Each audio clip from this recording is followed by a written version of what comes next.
Serena Williams. With her dominant strokes and smart moves off the court, Williams helped redefine how to be a superstar athlete. Forced her way into the tennis history books. Serena Williams' fellow tennis professionals already know what their sport is like without her. She has played very little in the past 2 years and has played just 2 singles matches in the past 13 months.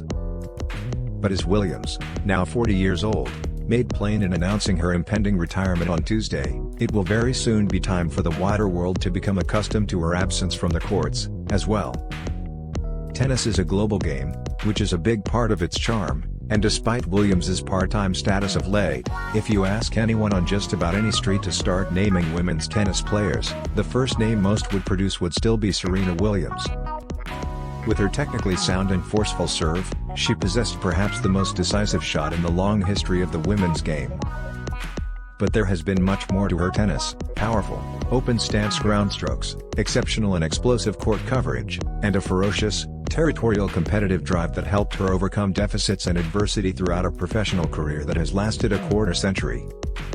At her peaks, and there were several, she was one of the most dominant figures in any sport, able to overwhelm and intimidate the opposition with full-force blows and full-throated roars, oftentimes for maximum effect. By force of serve and personality and long-running achievement, she has become synonymous with tennis while managing to transcend it as a black champion with symbolic reach, even if she long eschewed political or social commentary, in part because of her upbringing as a Jehovah's Witness. Years after Althea Gibson and Arthur Ashe blazed trails for black champions, Williams created new paths for modern athletes balancing competition and outside pursuits. Her off-court world, including acting, fashion design, venture capital, family life, and motherhood, most likely allowed her to remain fresh and competitive far longer than expected. And we are not just talking about the public's expectations. Her father and longtime coach, Richard Williams, clearly had a vision. He dreamed up a far-fetched and ultimately right-on-target family plan for Serena and her older sister Venus to dominate women's tennis. But he also predicted that both would retire early to devote themselves to other endeavors. Father did not know best in this instance. Both sisters have played into their 40s, displaying an undeniable love of the game that is rather surprising considering that they were given no choice in whether they would play it.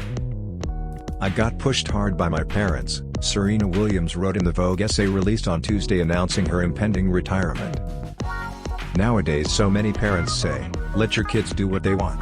Well, that's not what got me where I am. I didn't rebel as a kid. I worked hard, and I followed the rules." She then talked about her 4-year-old daughter, Olympia. "I do want to push Olympia, not in tennis, but in whatever captures her interest," Williams said. "I do want to push Olympia, not in tennis, but in whatever captures her interest. It is a delicate dance, and I suspect that many a tennis family has run aground trying to follow the Williams template, which included a cradle-to-tour focus on greatness but also, extraordinarily, no junior tournaments after age 12. Thousands of lives probably went down the wrong path trying to follow that," said Rick Macey, the fast-talking coach who shaped the games of both Serena and Venus Williams in their youth under Richard's watchful gaze. "That playbook only worked for the sisters because they were both so amazingly competitive that they maybe did not need to play junior tennis. Other kids need to compete to learn how to win and how to lose. Though the sisters will always be, in some manner, packaged together in the collective consciousness, it was Serena who grew up, as her father correctly predicted, to be the greater player."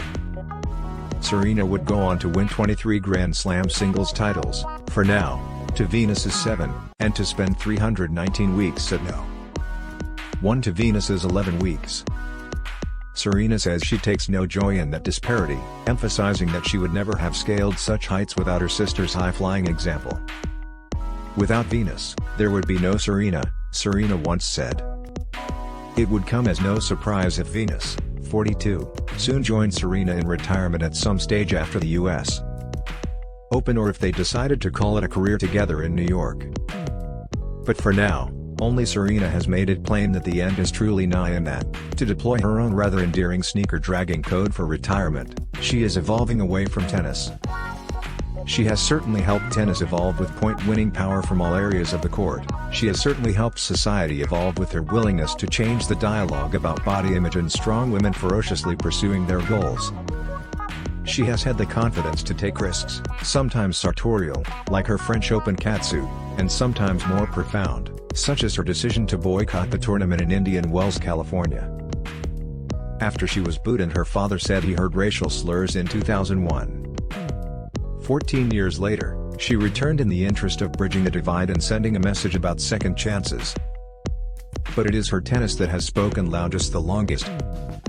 The sport, like many sports, remains fixated on the debate about the greatest of all time, and Williams certainly belongs at the heart of the conversation. It is easy to believe that she, at her best with the same equipment, would have beaten any woman at their best.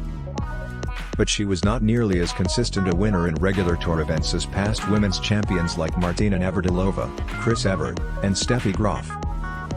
Williams picked her spots, and her 73 tour singles titles rank her 5th on the Open-era career list.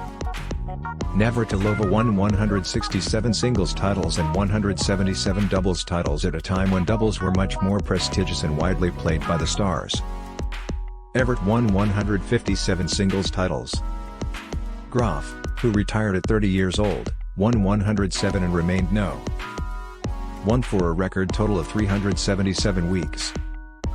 But Serena, who has amassed a women's record of $94.5 million in prize money, played at a time when the Grand Slam tournaments have become ever more the measuring stick of greatness and the focus of global interest and attention. To her evident frustration, she remains one short of the record of 24 major singles titles, held by Margaret Court, a net-charging Australian who played when Grand Slam tournament fields were smaller and the women's game lacked the depth it possesses today. But comparing across eras remains a particularly tricky task in tennis. Non-Australian greats of the past often skipped the Australian Open altogether. Perhaps it is wisest not to seek a definitive answer. That enduring excellence, a tribute to Williams' deep drive, phenomenal talent and innate belief in her own powers, will be a huge part of her legacy, no matter how far she advances in what is surely her final US Open.